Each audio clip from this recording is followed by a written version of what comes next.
তই কেতিয়া আহিলি? তই এইবিলাক বাদ দে, কি অৱস্থা কৰি লৈছ এইবিলাক তই? তই এনেকুৱা হ'ব বুলি মই ভবাই নাছিলো। আৰু এয়া কাৰ ফটো হা?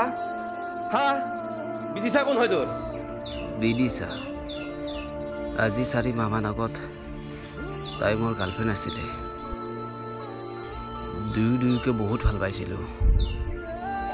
আমাৰ প্ৰেম কাহিনী অতি মৰম আদৰেৰে চলি আছিল।